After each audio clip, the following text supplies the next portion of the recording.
She was innocent and pure, swore she'd never sell herself but broke that vow on the worst day. On the first date, she gave everything to the most dangerous and richest man in the city. From that moment on, no one could stop him. If this story got your attention, don't forget to subscribe to our channel and tell us which city you're watching from. Stay tuned. Helen Sanchez never imagined she would step foot in that restaurant again. The Skyview occupied the top floor of one of the most expensive buildings in Chicago, and its glass walls offered a view that cost more than she earned in an entire year.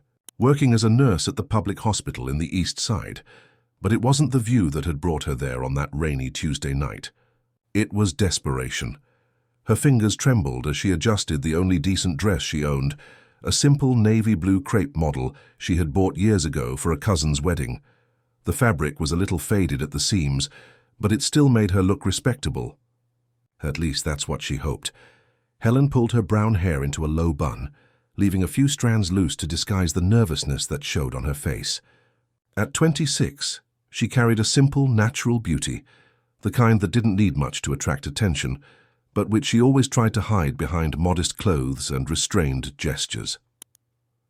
The elevator rose slowly, each floor an eternity of anxiety. Helen closed her eyes and tried to breathe, but the air seemed dense, heavy with a decision that would change her life forever. 3 months ago, when her father died in a workplace accident at a construction site, she discovered he owed an impossible amount to dangerous men who didn't accept excuses or promises, men who had already appeared at her house twice, making it clear that their patience had an expiration date.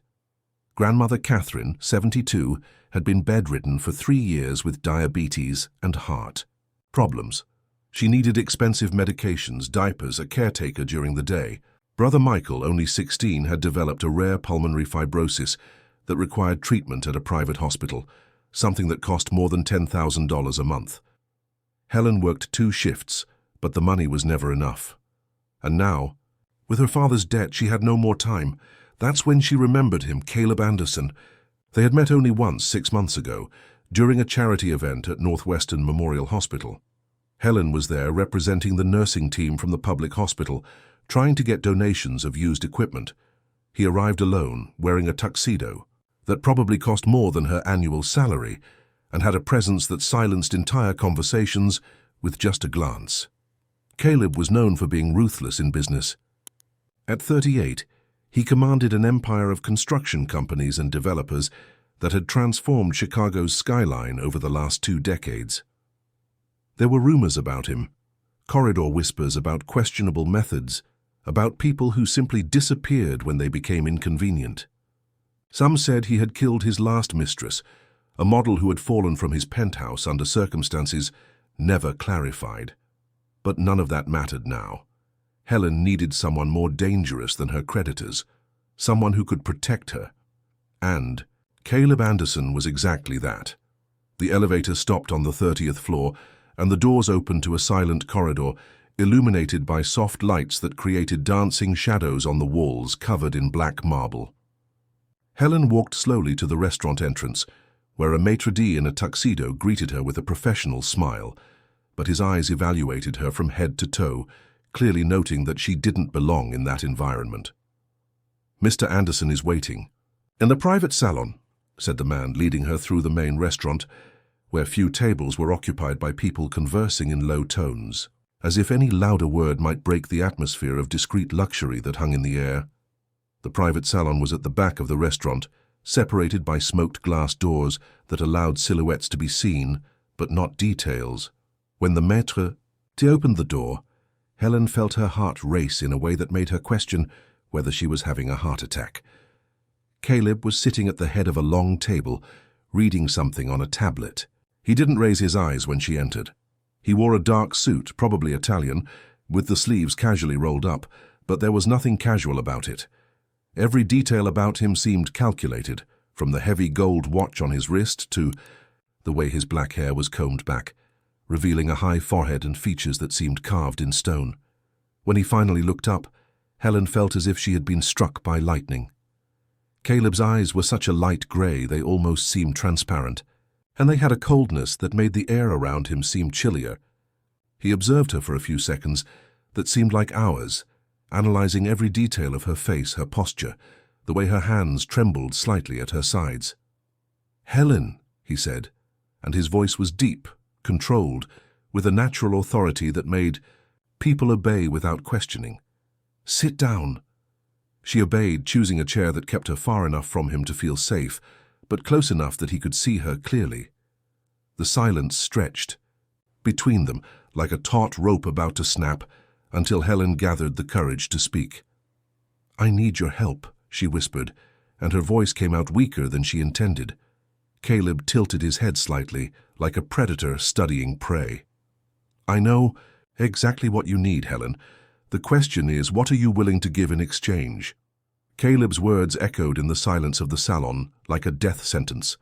Helen felt her blood freeze in her veins, but she forced herself to keep her gaze fixed on his grey eyes, even though every fibre of her being screamed for her to flee. She knew she had crossed a line from which she could not return, but the image of her brother coughing blood in the early morning and her grandmother moaning in pain prevented her from backing down.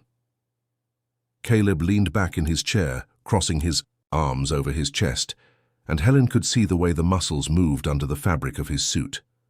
There was something predatory in the way he observed her, as if she were an interesting puzzle that he was deciding whether it was worth solving or simply destroying. "You investigated me before coming here," he said, "and it wasn't a question. You know who I am, you know what I'm capable of. So tell me, Helen, why would an honest nurse like you seek out someone like me?"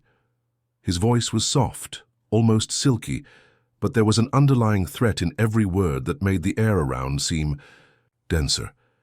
Helen took a deep breath, trying to find courage to speak about things she had never told anyone. "My father owed money," she began, and her voice came out trembling. "A lot of money, to people who don't accept negotiation." "How much?" Caleb's question was direct, cutting. $200,000. He raised an eyebrow as if the amount were irrelevant. "And you have how much time?" 2 weeks. Caleb leaned forward, resting his elbows on the table, and Helen could smell his masculine cologne, something expensive and distinctive that seemed to permeate the air around him. It had a scent of wood and spices that contrasted with the coldness of his eyes. "You have a family to take care of," he continued, as if he were reading a report. "A sick grandmother, a younger brother with health problems. You work 2 jobs, live in a rented house in Riverdale, and still can't pay all the bills." Helen felt her face flush with shame. He knew everything. Obviously, he had sent someone to investigate her as soon as she requested this meeting. The feeling of being completely exposed, vulnerable, made her want to hide, but she forced herself to remain still. "How do you know all this?" Caleb smiled, but there was no warmth in that smile. It was the kind of expression that made intelligent people run in the opposite direction. "I always know everything about the people who enter my life, Helen. It's a matter of survival." He got up from his chair and walked to the window, turning his back to her as he observed the city below. Chicago stretched infinitely in all directions, a concrete and light jungle that never slept. Helen took the moment to study him better. Even from behind, he emanated an authority that seemed to fill all the space around him. He was tall, must have been over 6 feet, and there was a natural elegance in the way he moved, as if each gesture were carefully calculated. "You want me to pay your debts," he said without turning around. "To protect your family, to transform your life into something safe and comfortable." "Yes. And in exchange." Helen closed her eyes, preparing to pronounce the words that would change everything. I can work for you. Cook, clean, organize. Your things, anything you need." Caleb turned slowly, and there was something different in his gaze now. Something darker, more dangerous. He walked back to the table, but this time he didn't sit down. He stood next to her chair, so close that Helen could feel the heat from his body. "Anything?" he repeated, and his voice had dropped an octave, becoming almost a whisper. Helen swallowed hard, feeling the weight of the question. She knew exactly what he was implying, and she also knew that this had been her intention from the moment she decided to seek him out. Men like Caleb Anderson didn't do favors out of charity. They charged prices that went far beyond money. "Yes," she whispered, and the word came out like a sigh of surrender.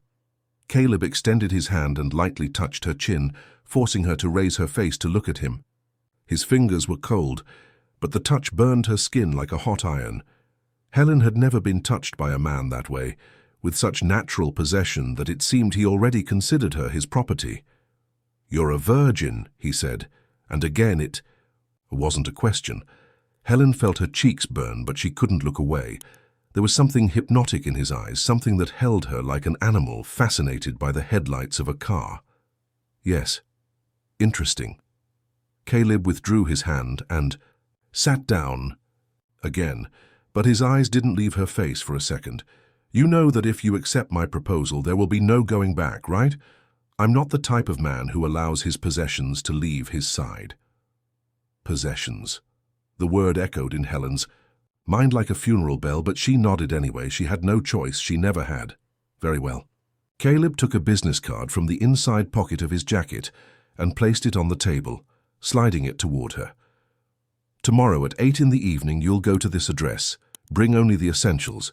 Your debts will be paid by the end of this week, and your family will be protected as long as you're under my protection." Helen took the card with trembling hands.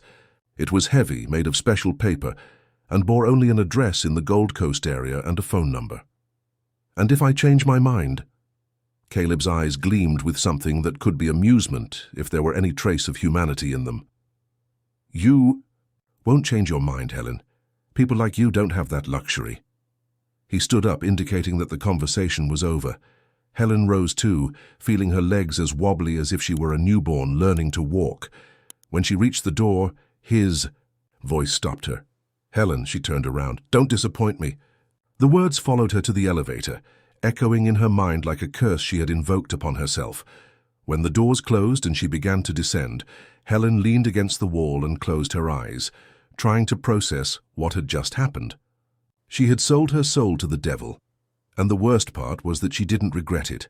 Helen spent the entire night awake, sitting in the kitchen of the small house she shared with her grandmother and brother. The yellowish light of the fluorescent lamp flickered occasionally, creating dancing shadows on the peeling walls. She held Caleb's card between her fingers, nervously turning it while trying to find courage for what she would do in the next few hours. Michael was sleeping in the room next door, and she could hear him cough from time to time, a dry, painful sound that made her clench her fists in helplessness. At the last consultation, the doctor had been clear. Without proper treatment, the boy wouldn't make it through the next winter. Helen looked at the calendar on the wall and counted mentally. 4 months until the cold arrived. At 6 in the morning, she prepared coffee and woke Michael for school.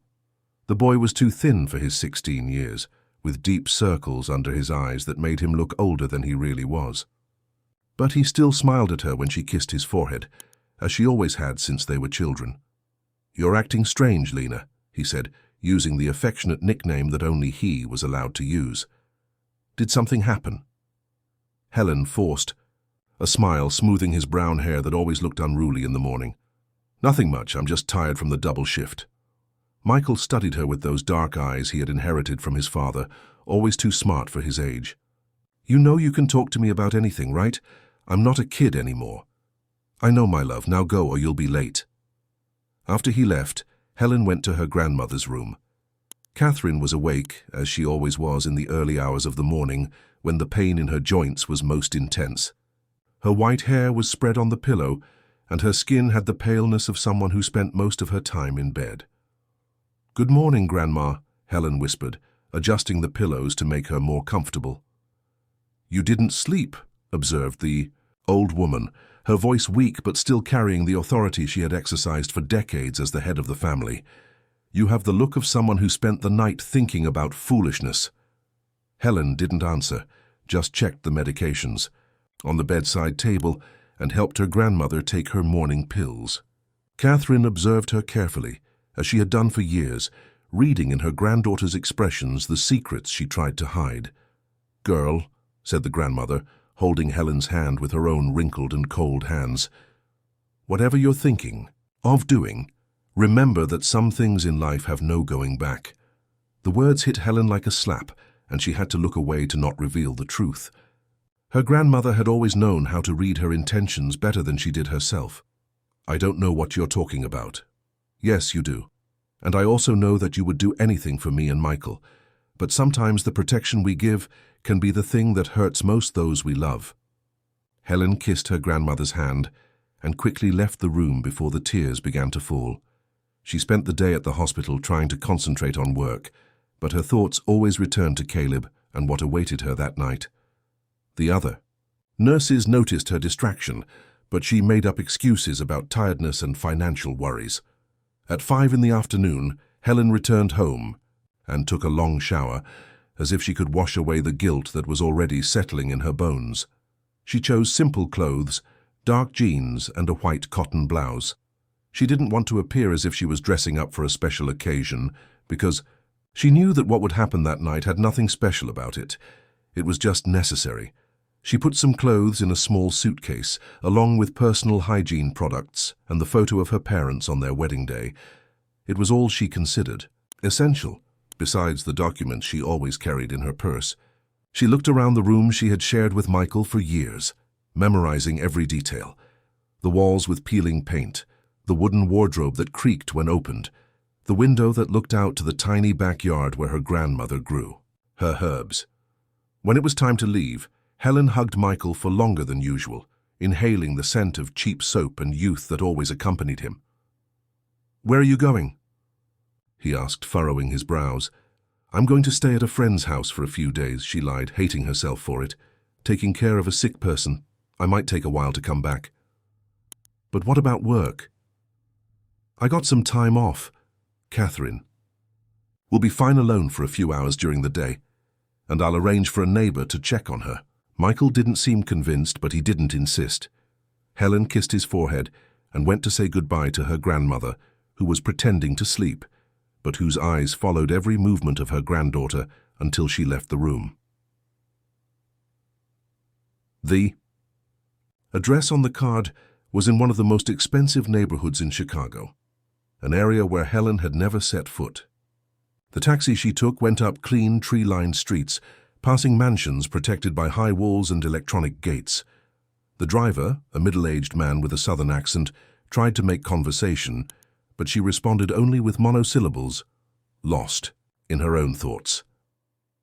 The building where Caleb lived was a tower of glass and steel that rose against the sky like a gleaming blade. The entrance was all in black marble, with uniformed doormen who looked like soldiers standing at attention. Helen approached the counter with the suitcase in hand, feeling completely out of place in that environment of absolute luxury. "I'm here to see Mr. Caleb Anderson," she said to the taller doorman, who examined her from head to toe with barely disguised suspicion. "Your name?" "Helen Sanchez." The man picked up the phone and spoke in a low voice for a few seconds. Then he hung up and pointed to the elevators. "Penthouse, last door on the left." The elevator was mirrored, and Helen avoided looking at her own reflection during the ascent. When the doors opened on the top floor, she found herself in a silent corridor, illuminated by lights embedded in the ceiling.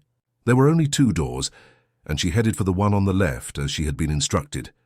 Before she could knock, the door opened, revealing Caleb dressed more casually than the night before. He wore black tailored pants and a white shirt, with rolled-up sleeves, but still radiated the same intimidating authority. His eyes quickly scanned the suitcase in her hand and returned to her face. "Punctual," he said, stepping aside to let her in. "I like that." Helen crossed the threshold and felt as if she were crossing a portal to another world. The apartment was immense, with high ceilings and floor-to-ceiling windows offering a panoramic view of the city. Everything was modern, minimalist, in shades of grey and black that perfectly matched his personality. "Welcome to your new home," said Caleb, closing the door behind her with a sound that echoed like a prison closing forever. Caleb's penthouse was a study in contrast and power. Each piece of furniture, each artwork on the walls, each decorative detail seemed to have been chosen not only for aesthetic value, but for what it represented: absolute dominion. Helen walked slowly through the living room, her sneakers making muffled noises on the black marble floor, as she tried to process the enormity of what she had done. The windows offered a 360-degree view of the city, and even in the late afternoon, Chicago stretched infinitely in all directions, a sea of lights that were beginning to turn on against the darkening sky. Helen had never been so high up, had never seen the city from a perspective that made it seem simultaneously majestic and insignificant. "Impressed?" Caleb's voice sounded behind her, and Helen turned to find him observing her with that analytical expression that seemed to dissect each of her reactions. "It's different from what I'm used to," she replied, trying to keep her voice steady. Caleb approached, his steps echoing in the silence of the apartment. He stopped a few meters from her, close enough for Helen to feel his physical presence, but far enough to maintain the tension in the air between them. "Let's establish some rules," he said, his voice assuming a more formal, almost commercial tone. "You'll live here with me. You'll have your own suite, your own things, but you'll understand that this is my house and my rules prevail over any personal desire you might have." Helen nodded, swallowing the knot that had formed in her throat. "You will not go out alone without my permission. You will not receive visitors without my prior approval. You will not contact your family or friends without me knowing the content and purpose of the communication." Caleb's words were like invisible shackles closing around her, but Helen forced herself to remain still. She had expected this, knew that men like him didn't share space, they possessed it. "You will take care of the house when I'm not here, prepare my meals when I request, and be available whenever I need your company." Caleb paused, his grey eyes studying her face. "In exchange, your debts will be paid. Your family will have all the necessary medical assistance, and you will live with more comfort than you ever imagined." "And if I want to leave?" The question came out before Helen could censor herself, and she immediately regretted it when she saw the cold smile that formed on Caleb's lips. "You won't want to leave," he said, as if it were an absolute truth of the universe. "But if by chance you changed your mind, you would discover that some doors once closed don't open again." Helen felt a shiver run down her spine, but tried not to show fear. She knew that with men like Caleb, any sign of weakness would be used against her. "I understand." "Great. Now let me show you your quarters." Caleb led her through corridors decorated with abstract paintings that probably cost more than Helen would earn in her entire life. The suite that would be hers was on the opposite side of the apartment, far from his quarters, and was larger than the entire house where she had grown up. The bed was huge, covered with silk sheets in cream tones, and there was a flat screen, TV on the wall, a closet the size of a room, and a bathroom with a jacuzzi and double shower. Everything seemed straight out of a decorating magazine, impersonal and too perfect to be real. "Your clothes are being provided," said Caleb, opening the closet doors to reveal pieces that still had tags. "I tried to guess your size and style, but if there's anything that doesn't fit or doesn't please you, it can be exchanged." Helen looked at the clothes, expensive dresses, designer shoes, lingerie that probably cost more than her monthly salaries, and felt a mixture of fascination and repulsion. It was all beautiful, but it represented a version of herself that she didn't recognize. "You didn't have to—" "Yes, I did." Caleb closed the closet doors and turned to her. "You represent me now, Helen. Your appearance directly reflects how I am perceived, and I accept nothing less than perfection." His words hit her like a slap in the face. So that's how he saw her, as a decorative object, an extension of his public image. Helen bit her lower lip to keep from saying something she would regret later. "I'll leave you to get settled," continued Caleb, walking toward the door. "Dinner will be at 8. I expect you to be ready and properly dressed." After he left, Helen sat on the edge of the bed and finally allowed the tears she had been holding back to fall. She cried silently, with her hands covering her face for what she had lost and for what she had become. She cried for the innocence she knew she would never recover, for the freedom she had exchanged for her family's security, for the woman she was before crossing that door. But when the tears dried, Helen stood up and went to the bathroom where she washed her face with cold water and looked at herself in the mirror. The woman who stared back was still her, but there was something different in her eyes now. A hardness that didn't exist before, a determination that was born from desperation and necessity. If she had to live in this world, if she had to be Caleb Anderson's property, then she would learn to survive, maybe even to prosper, because deep down behind all the fear and all the uncertainty, there was a spark of something she didn't expect to feel. Curiosity. Curiosity about the man who could command with such ease, about the secrets that hid behind those grey eyes, about how far she could go before completely breaking. Helen chose a simple dress from the closet, something in dark blue that matched her eyes, and began to get ready for dinner. If Caleb wanted perfection, she would give perfection, but on her own terms, in a way that she could maintain at least a fragment of dignity. Because if she had learned anything in her 26 years of life, it was that survival sometimes required sacrifices that broke the soul, but that it was always possible to find a way to keep the essence intact, even when everything around crumbled. When she left the room at 8 o'clock sharp, Helen Sanchez was still there beneath the expensive clothes and subtle makeup. But on top, a new version of herself had been born, one that was prepared to play the most dangerous game of her life. Helen found Caleb in the dining room, an environment with a glass table for 8 people and crystal chandeliers that reflected light in 1,000 small rainbows on the walls. He was standing, serving red wine into 2 crystal glasses, wearing a dark blue dress shirt that accentuated the color of his eyes even more. When she entered, he looked up and examined her slowly, from head to toe, as if evaluating a newly acquired work of art. "Much better," he said, extending one of the glasses to her. "The dress looks perfect on you." Helen accepted the wine, trying to ignore the way his fingers brushed against hers during the exchange. The touch was brief, but left a burning sensation on her skin that she couldn't ignore. She had never drunk expensive wine in her life, always contenting herself with the cheap beer her father brought home on weekends, but she pretended naturalness as she brought the glass to her lips. The liquid was full-bodied, with a complex flavor that exploded in her palate, very different from anything she had ever tasted. Caleb observed her reaction carefully, as if each of her expressions were important data for some mental calculation he was making. "Chateau Margaux 2015, he said, sitting at the head of the table and indicating that she should occupy the chair to his right. "It costs more than you earned in 6 months, but I imagine you'll quickly get used to the standard." His words hit her as a constant reminder of her new reality. Helen sat where instructed, keeping her back straight and her hands carefully positioned in her lap, as her grandmother had taught her years ago during the few formal occasions of the family. The meal was served by a silent employee who appeared like a ghost, placed the plates on the table and disappeared again without uttering a word.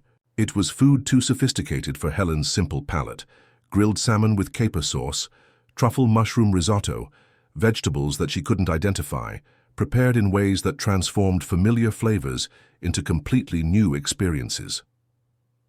Caleb ate in silence, but Helen felt the weight of his gaze on her constantly. It was like being observed by a predator who decided to play with its prey before attacking.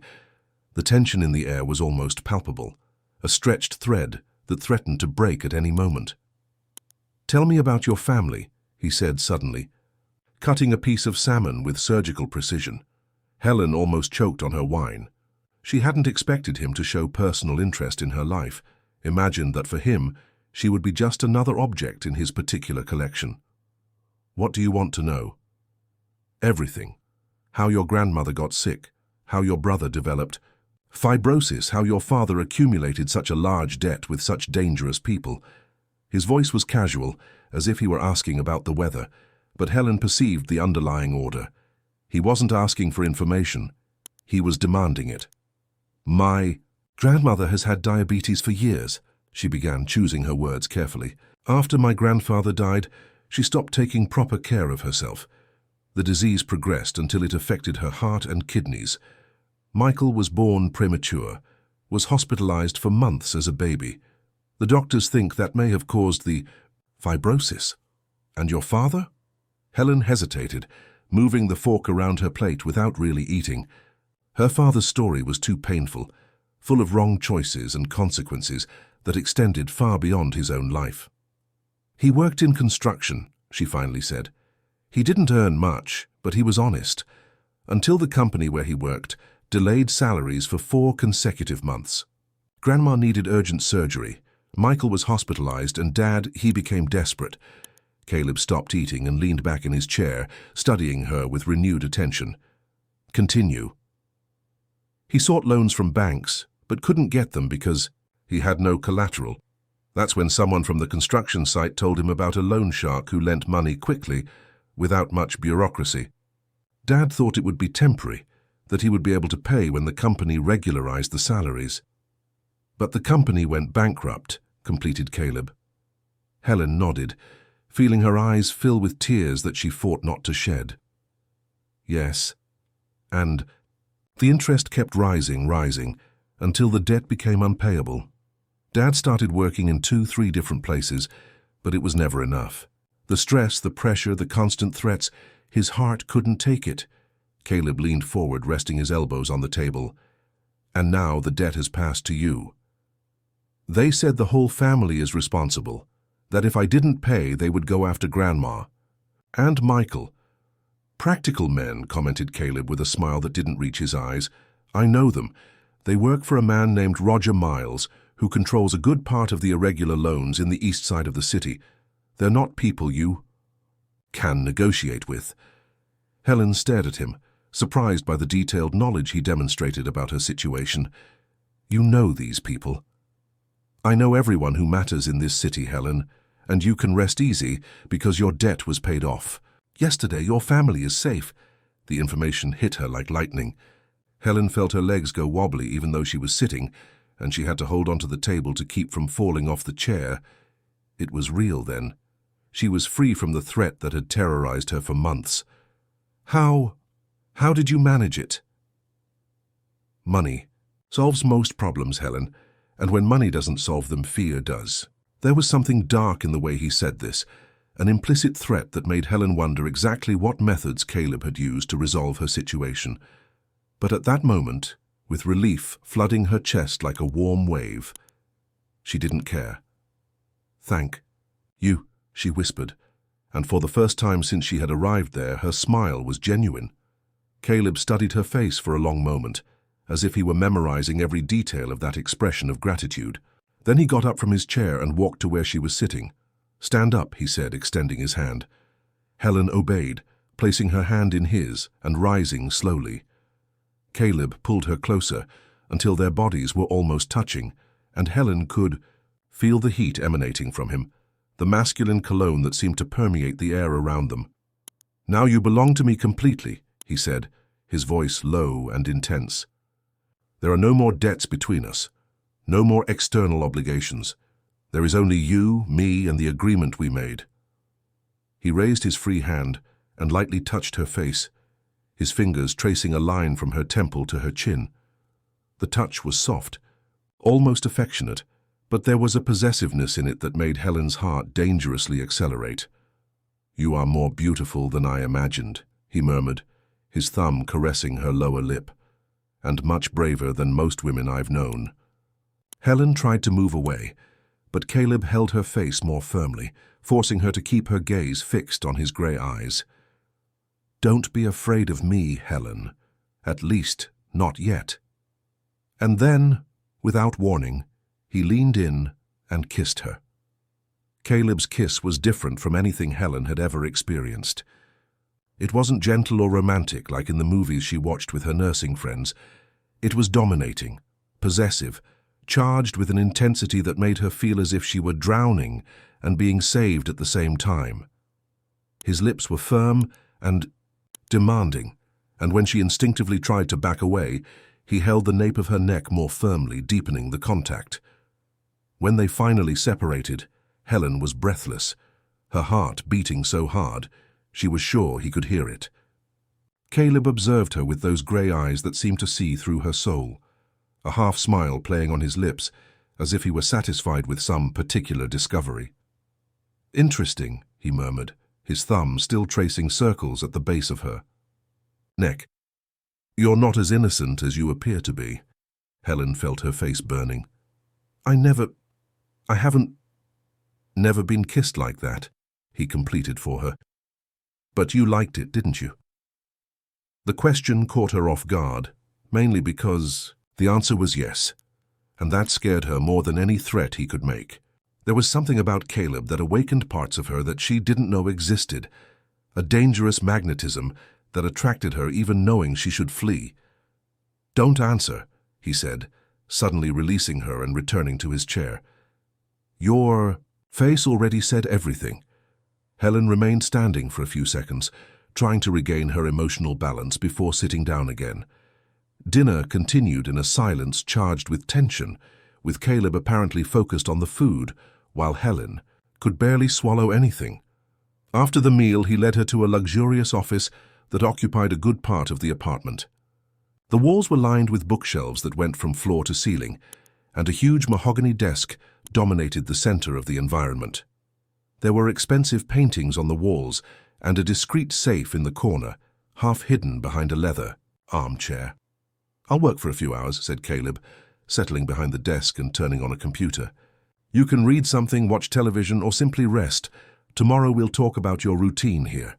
Helen nodded and left the office, but couldn't concentrate on anything. She wandered around the huge apartment, exploring the rooms and trying to get used to the idea that this place would be her home for the next, how long? Caleb had never specified the duration of their agreement. It was almost midnight when she decided to go to her room. She took a long bath in the jacuzzi, trying to relax her tense muscles and put on a silk nightgown she found in the closet. She was almost falling asleep when she heard footsteps in the corridor outside. For a few minutes she thought Caleb had gone to his own room, but then she heard a strange sound coming from the office. Curious and unable to resist, Helen silently left the room and walked toward the sound. The office door was ajar, and she could see Caleb in profile, speaking on the phone in a low voice. His expression was different from the one she knew, harder, colder, with a cruelty in his eyes that made her blood freeze. "I don't care about the circumstances," he was saying, his voice cutting like a blade. He had 3 weeks to fulfill the agreement. If he couldn't, the problem is his, not mine. Helen moved closer, trying to hear better without being discovered. "No, I don't want them to kill him. I want him to disappear for a while, to understand that you don't play with me. Break some things, break some bones if necessary, but I want him to remain alive to tell others what happens when someone disappoints me." Helen's heart raced. She was hearing Caleb order someone to be beaten, perhaps tortured, with the same naturalness with which he had ordered wine at dinner.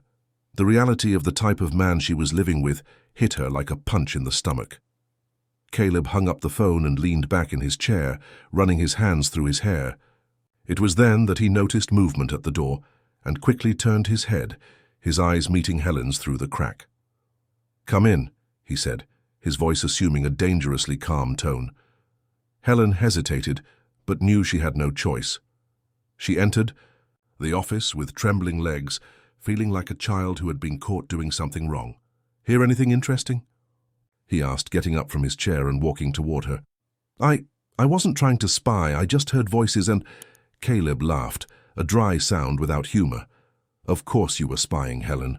It's natural to be curious about the man who now controls your life." He stopped right in front of her, so close that she could see the small expression lines around his eyes, signs of a life full of difficult decisions and consequences that most people would never have to face. "You want to know who I really am?" he asked, raising his hand to touch her face again. "You want to know the things I do to keep my empire functioning?" Helen couldn't speak, just nodded almost imperceptibly. "I built everything I have from nothing," he said, his voice low and intense. "I grew up in a neighborhood not very different from the place where you lived, with an alcoholic father who beat my mother every night, and a mother who was too weak to react. When he finally killed her, when I was 15, I swore I would never be a victim of anyone." His eyes became distant, as if he were reliving painful memories.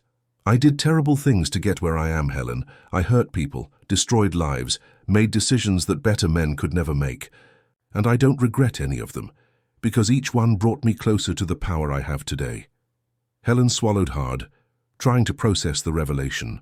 The man in front of her wasn't just a successful businessman.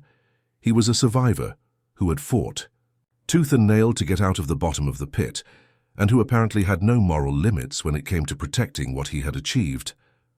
And the woman who died, she whispered, almost voiceless. The one who fell from your penthouse? Caleb's face hardened even more. Isabella. She tried to blackmail me, threatened to expose some of my businesses if I didn't marry her. She was ambitious but stupid. I didn't understand that men like me don't respond well to ultimatums. Did you kill her? Caleb held her chin firmly, forcing her to keep her gaze fixed on his eyes. She jumped, Helen. She chose to jump when she realized I had evidence that she was selling information about me to my competitors. She preferred death to prison or the consequences of what she had done. Helen felt nausea rising in her throat. She was living with a man capable of driving people to suicide, of ordering beatings as if it were the most natural thing in the world. And the worst part was that, even knowing this, she still felt that magnetic attraction to him, that dangerous desire that grew with each touch, each look. Now you know who I really am, said Caleb, releasing her and returning behind the desk. The question is, does this change anything for you? Helen looked at him, at the man who had saved her family but who was capable of destroying others, and realized that she had crossed a line from which she could no longer return, not just physically, but emotionally. She was falling in love with the devil, and it was too late to save herself. 2 weeks passed in a strange and tense routine.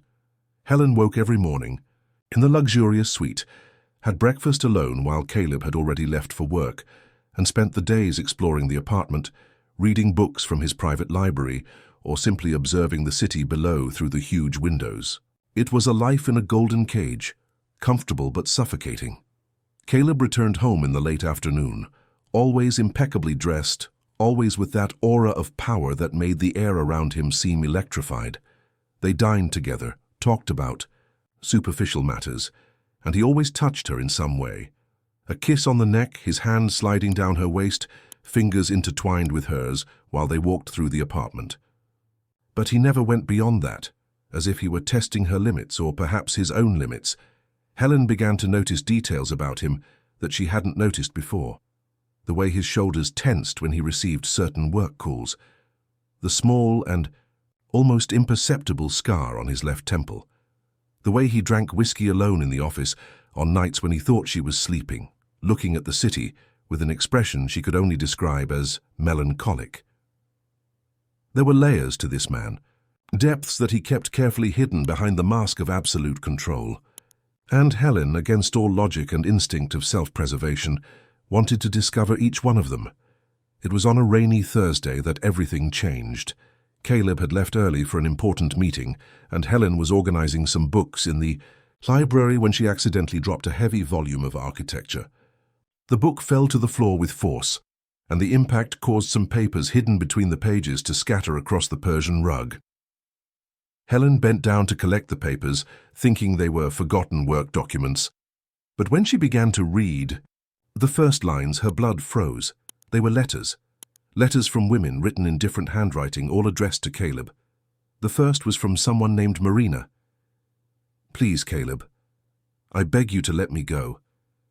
I know you said you loved me, but this isn't love. Love doesn't imprison, doesn't control, doesn't transform a person into a prisoner. I've been here for 8 months, and I feel like I'm losing pieces of myself with each passing day. Helen felt her stomach turn, but continued reading, unable to stop. The second letter was from Francine. You promised me it would be just temporary, that when you resolved your financial problems I could return to my life. But it's been a year, Caleb. My family thinks I'm dead. My friends have given up looking for me. You've isolated me from the entire world, and now I don't even know who I am without you. There were more letters, all following the same pattern. Women begging to be freed, women who had been attracted by the same circumstances as Helen, desperate, need, lack of options, the promise of security in exchange for freedom. Some letters were stained by what appeared to be dried tears. Others had words crossed out with such force that the paper was torn. The last letter was from Isabella, the woman who had died. Her handwriting was elegant, but the words trembled on the page. I know you never really loved me, Caleb. For you, I was always just another doll in your collection, but I fell in love with you truly, and that destroyed me. You made me believe I was special, that I was different from the others, but in the end I discovered there were letters like this written by all the women who passed through your life. I can't live like this anymore. I can't be your voluntary prisoner anymore." Helen let the letters fall from her trembling hands. She was feeling sick, literally nauseated by the discovery. Caleb wasn't just a dangerous man who had saved her family. He was a collector of vulnerable women, a predator who fed on others. Desperation to satisfy some sick need for control, and she was just the latest addition to the collection. The sound of the main door opening made her panic. Caleb had returned earlier than expected. Helen quickly collected the letters and put them back in the book, but her hands were shaking so much that some fell to the floor again. She was trying to organize them when she heard his steps approaching. The library. "Helen?" His voice echoed down the corridor. "I'm here," she replied, trying to keep her voice normal while finishing putting away the papers. When Caleb appeared at the library door, Helen was standing in front of the bookshelf, pretending to reorganize the books. But he knew people too well the signs of nervousness and fear. His grey eyes quickly scanned the environment, noting the open architecture book on the floor, the tense expression on her face, the way she avoided looking at him directly. "Did something happen?" he asked, approaching slowly. "No, nothing. I was just organizing the books and dropped one by accident." Caleb stopped right behind her, so close that Helen could feel his hot breath on the nape of her neck. He raised his hand and lightly touched her hair, moving aside a strand that had fallen over her shoulder. "Are you sure?" His voice was different now, lower, more dangerous. Helen knew that he suspected something, but she couldn't admit what she had discovered. Not yet. She needed time to process the information, to decide what to do with it. "I'm sure." Caleb slid his hand down her neck, his fingers tracing a slow line from the base of her hair to her collarbone. The touch should be comforting, but Helen felt as if it were a snake sliding over her skin. "You know you can talk to me about anything, don't you?" he whispered in her ear. "I don't like secrets between us." The irony of the words almost made Helen laugh hysterically. He talked about not liking secrets when he had kept hidden the fact that she was just one more in a long line of women he had collected like trophies. "I know," she managed to say, turning to face him. Caleb studied her face for a long moment, those penetrating eyes trying to read each micro-expression. Helen forced herself to maintain a steady gaze, to not show the terror she felt growing in her chest. Finally, he smiled, but there was something predatory in that smile that made her heart race for the wrong reasons. "Great. How about we prepare dinner together today? I want to teach you how to make my favorite Italian dish."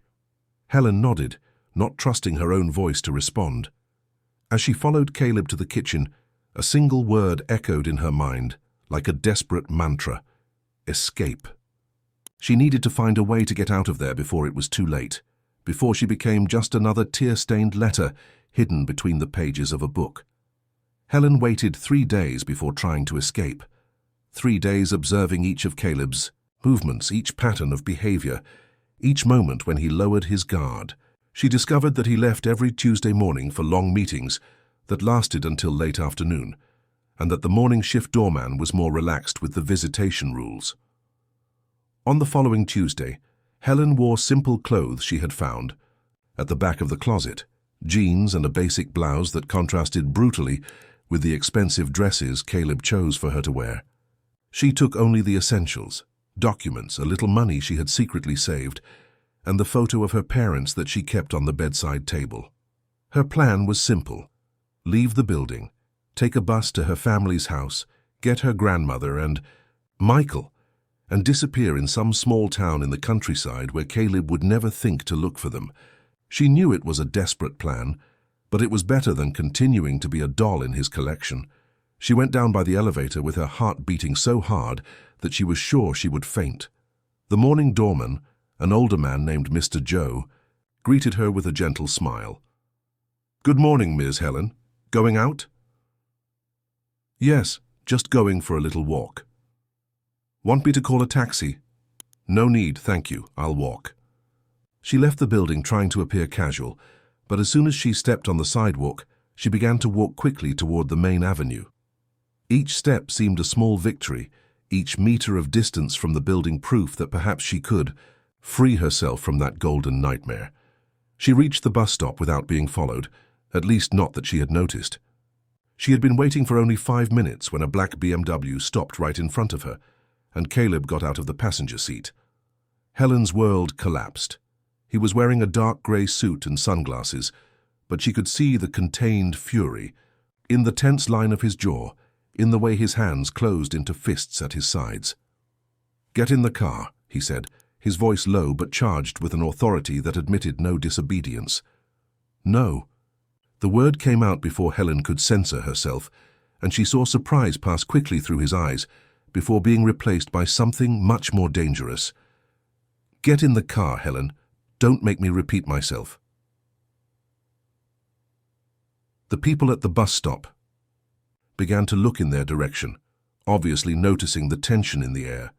Helen knew that Caleb wouldn't make a scene in public, but she also knew that if she got in that car, she might never have another chance to escape. "I'm not going back," she said, raising her chin in defiance. "I won't be another trophy in your collection." Caleb's eyes gleamed with recognition. So that was it. She had found the letters. He moved closer, completely ignoring the curious glances of passers-by. "You don't understand what you're doing," he whispered, holding her arm with enough force to leave marks. "How you don't understand the danger you're putting yourself in? The only danger is you." Caleb laughed, a dry sound without humor. "You think you can just disappear? That you can leave me and continue your little life as if nothing happened? That's exactly what I'm going to do." Before Helen could react, Caleb pushed her into the car and got in behind her, slamming the door with force. The driver, a broad-shouldered man who clearly wasn't just a chauffeur, immediately took off. During the entire journey back, Helen remained pressed against the car door as far as possible from Caleb. He didn't say a word, just observed her with that disturbing intensity that made her feel like an insect under a magnifying glass. When they arrived at the building, he held her by the arm and led her to the elevator, ignoring the concerned looks from the doorman. Helen tried to break free, but his fingers closed like a handcuff around her wrist. In the elevator, the tension was so dense that she could barely breathe. Caleb was leaning against the opposite wall, but his eyes never left her face, studying each expression as if he were memorizing details to use against her later. When they reached the apartment, he finally released her, but only to lock the door behind them and put the key in his pocket. "Now we're going to talk," he said, indicating that she should sit on the living room sofa. Helen remained standing, crossing her arms over her chest in a defensive posture. "We have nothing to talk about." "Yes, we do." Caleb approached slowly, like a predator surrounding his prey. "You found the letters." It wasn't a question, and Helen didn't try to deny it. "I found them." "And what did you think of them?" "That you're a monster, that you collect women like other people collect stamps." Caleb's face hardened, but there was something else in his eyes now, something that almost seemed like vulnerability. "You don't understand," he said, running his hands through his hair in a gesture of frustration. "Those women, they came to me, Helen. All of them. Just like you. That doesn't justify what you did to them." "And what did I do?" Caleb moved closer, forcing Helen to take a step back. "I gave them security, comfort, a better life than they could ever have dreamed of. In exchange, they gave me company. You kept them prisoners. I protected them." His voice rose for the first time, revealing a raw emotion that Helen didn't expect to see. "From the world, from themselves, from the stupid choices that brought them to me in the first place." Helen's back hit the living room wall with nowhere else to back up. Caleb placed his hands on the wall, one on each side of her head, imprisoning her without actually touching her. "You want to know the truth about those women?" he whispered, his face so close to hers that Helen could see the golden specks in his grey eyes. "Marina went back to her ex-husband who beat her and died 3 months later, Francine got addicted to drugs and now lives on the streets downtown. Isabella preferred to kill herself rather than accept that I was the best thing that ever happened in her life. His words hit her like punches, each revelation more shocking than the previous one. I'm not the monster in this story, Helen. I'm the only one who cared enough to try to save them from themselves. You're lying. Caleb smiled, but there was no joy in that smile. It was the expression of a man who had seen too many horrible things in the world and had stopped being surprised by the human capacity for self-destruction. Am I? Then tell me something, Helen. If I really am the monster you think I am, if I really don't care about you beyond what you can offer me, why haven't I touched you yet? The question caught her completely off guard. It was true that Caleb had been surprisingly physically restrained, considering the absolute power he had over her. Why did I wait 3 weeks to even kiss you? Why do I sleep in my room while you sleep alone in yours? Why do I resist what I want most in the world when I could simply take it? Helen had no answer to these questions, and that scared her more than any threat. Because you're not like the others, he continued, his voice lowering to an intimate whisper. You're special, Helen. And men like me, we don't know how to deal with special things without ending up breaking them. That night, Chicago was hit by one of the worst storms of the year. The wind howled between the buildings like a wounded creature, and the rain beat against the windows of the penthouse with enough force to make the glass tremble. Helen was in her room, sitting on the edge of the bed, observing the lightning that cut through the dark sky when she heard the door open behind her. Caleb entered without asking permission, as always. He was wearing only dark pajama pants, his bare torso revealing a body that combined defined muscles with scars that told stories she would probably never know. His hair was disheveled, as if he had run his hands through it repeatedly, and there was something wild in his eyes that made Helen's heart race. "Can't sleep?" he asked, closing the door and leaning against it. Helen didn't answer, just continued looking at the storm outside. There was something hypnotic about the violence of the elements, the way nature unleashed its fury on the defenseless city. Caleb approached slowly, his bare feet making muffled noises on the expensive carpet. When he reached the window, Helen could feel the heat emanating from his body, could see the reflection of the two of them in the dark glass, she small and vulnerable in her silk nightgown, he large and predatory behind her. "You're afraid of me," he said, and it wasn't a question. Helen finally turned to face him. In the light of the lightning that intermittently illuminated the room, Caleb's face seemed carved in stone, all lines and angles accentuated by the shadows. "I should be," she replied, surprising them both with the raw honesty of the answer. "But you're not." Again, it wasn't a question. Caleb knew people very well, knew very well the signs of genuine fear and the signs of something much more complicated and dangerous. "I don't know what I feel for you," admitted Helen, the words coming out like a confession torn by force. I know I should hate you, I know I should be terrified, but... Caleb moved closer until he was so close that Helen had to tilt her head back to look him in the eyes. A particularly strong lightning illuminated the entire room, and in the brief moment of clarity, she could see something in his face that she had never seen before, genuine vulnerability. "But there's something about you that attracts me like a magnet," she continued, her voice barely more than a whisper. "Something that makes me want to know the man behind all this coldness, all this calculated cruelty." Caleb raised his hand and lightly touched her face, his fingers tracing a line from her temple to her chin. "That man doesn't exist anymore. Helen, he died a long time ago, along with any illusion of goodness I might have had." "I don't believe that." "You should." Caleb leaned closer, his lips almost touching hers. "Because if that man still existed, he wouldn't have done the things I did. He wouldn't have destroyed the lives I destroyed. He wouldn't have kept you here against your will." "Then let me go," whispered Helen, but even as she said the words, her hand rose and touched his bare chest, feeling the muscles contract under her fingers. "I can't."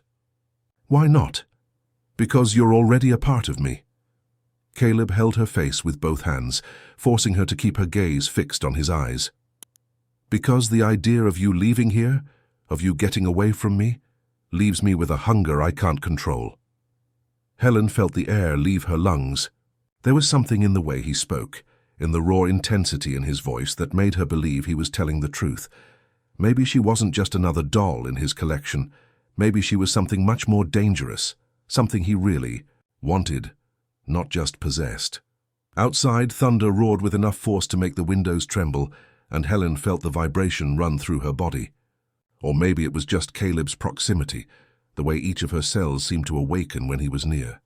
"I should run from you," she said, but her hands moved to his neck, her fingers intertwining in the dark hair at his nape. "You should," he agreed, leaning until his forehead touched hers. "But you won't." "How can you be so sure?" "Because you feel the same thing I do." Caleb slid his hands down the sides of her body, his fingers tracing lines of fire through the thin silk of the nightgown. This attraction that goes against all logic, all instinct of self-preservation.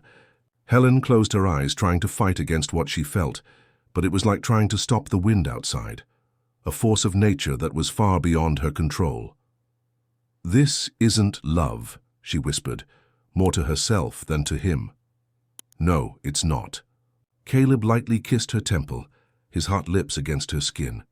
"It's something much more primitive, much more dangerous. It's obsession, possession, absolute necessity." Helen opened her eyes and found his fixed on her face, studying each micro-expression as if he were trying to memorize every detail.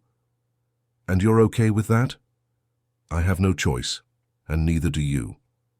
Before Helen could protest, Caleb kissed her, and this time there was no gentleness at all in the contact. It was a hungry, desperate kiss, charged with weeks of repressed tension and denied desire. Helen surrendered completely, responding with a passion she didn't know existed within her. When they separated, both were breathless, and Helen could see her own reflection in his grey eyes, wild, disheveled, completely transformed by the intensity of the moment. Outside, the storm reached its apex, with lightning that illuminated the sky in rapid sequences and thunder that made the entire apartment tremble. But inside the room, there was a different storm forming, one that threatened to destroy any resistance that still remained between them. Caleb held her face again, his thumb tracing circles on the moist skin of her cheeks. "You know that after today there will be no going back, don't you?" he whispered, his voice hoarse with desire and something that almost seemed like desperation. "If you stay with me tonight, if you let me touch you the way I want to, you will be mine forever." Helen looked into his eyes and saw the naked truth, that Caleb Anderson, the man who controlled empires and destroyed lives with the ease of someone breathing, was offering himself completely to her. Not just his body, but his corrupted soul, his darkest secrets, everything he was and everything he could be. And she discovered that, despite all the fear, despite all the logic screaming for her to flee, she wanted to accept that dangerous offer. "I know," she whispered back, rising on her tiptoes to kiss him again, "and I'll stay." 6 months later, Helen had transformed into a woman she herself didn't recognize, not just externally, although the expensive clothes and beauty care had refined her natural appearance, but internally. There was a new confidence in her gestures, a strength that was born from having survived the hurricane that was loving Caleb Anderson, and having come out the other side not just intact, but stronger. She now knew every facet of the man who would share her life. She had seen his cruelty in business, but also his unexpected generosity with people who could offer him nothing in return. She had witnessed his calculated coldness, but also the moments of vulnerability that he showed only to her, in the early hours when nightmares from the past made him wake up sweaty and trembling. Helen discovered that Caleb had been anonymously keeping a children's hospital running for years, that he paid for the education of dozens of young people from underprivileged communities, that he had created a secret fund for families of workers killed in workplace accidents. She also discovered that he visited his mother in an expensive nursing home every week, a woman who no longer recognized him due to Alzheimer's, but whom he continued to love despite everything. But it was only when she discovered the truth about the land that everything made sense. Helen was organizing documents in his office when she found a folder with her name. Inside were certificates, registry records, documents that proved she was the legitimate heir to a plot of land in the south side of Chicago that was worth a fortune. A plot that her father had bought decades ago with money he had managed to save working 3 jobs, but which she didn't even know existed. When Caleb arrived home that night, Helen was waiting for him in the living room, the folder open on the center table. "You knew from the beginning," she said when he entered. "It wasn't about my father's debts, it was about this." Caleb looked at the scattered documents and sighed, running his hands through his hair in a gesture that Helen now knew well. It was what he did when he felt cornered, when he couldn't control the situation with his usual authority. "Yes, I knew. You approached me because of the land. Everything else was an act."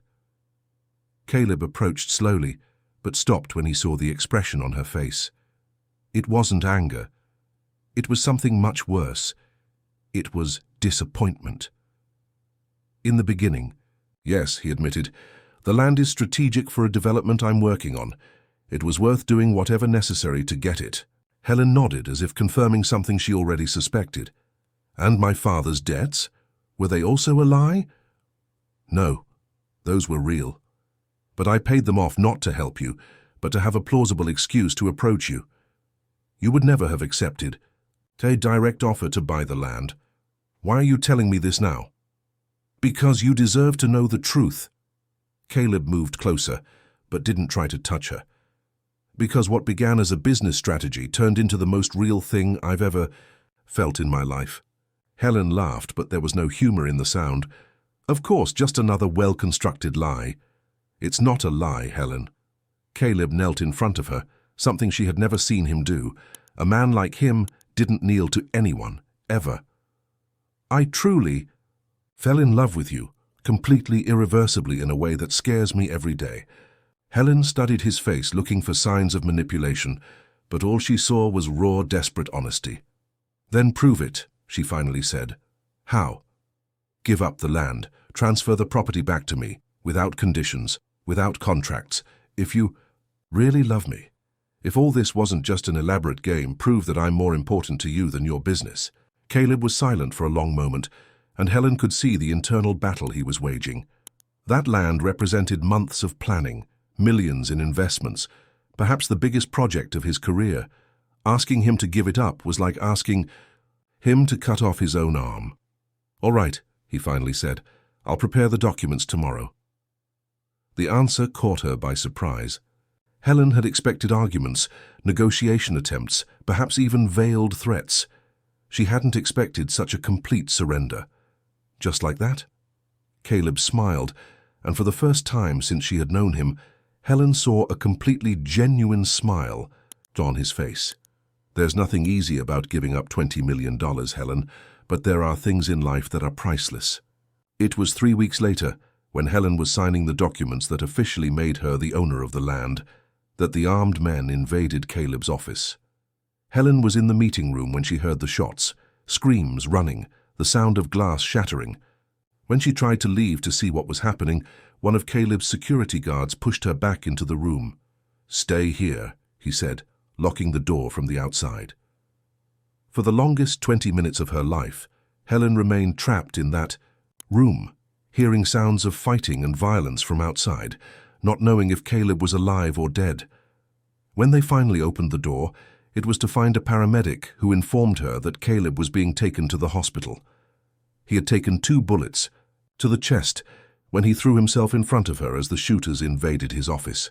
The doctor said he shouted her name before passing out, that his last conscious words were for them to take care of Helen, that she was in danger.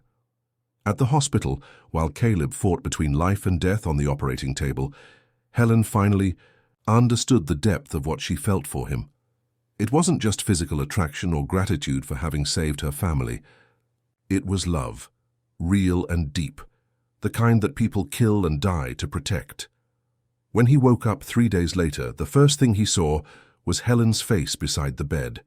She was pale, with deep circles under her eyes. Clearly hadn't slept since the shooting. "You stayed," he whispered, his voice hoarse from the tubes that had been removed a few hours earlier. "I stayed," she confirmed, holding his hand between hers. "And I'll continue to stay for as long as you want me around." "Forever, then?" Helen smiled, and for the first time in months, it was a smile completely free of fear, doubt, or reservations. Forever. Caleb never walked normally again. The bullets had damaged his spinal cord, leaving him dependent on a wheelchair.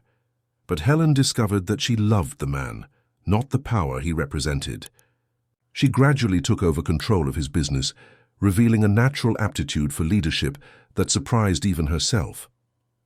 2 years later, on their wedding day, Helen looked at Caleb waiting for her at the altar and knew she had made the right choices. He had possessed her completely, but in the process she had also possessed him. They had become inseparable parts of each other, two souls who had found each other in the midst of chaos and decided to build something beautiful together. When the priest asked if she promised to love him in sickness and in health, in wealth and in poverty, Helen responded with absolute certainty, "I do." Because she had discovered that true love wasn't about perfection or ease. It was about choosing the same person every day, even when, especially when, that choice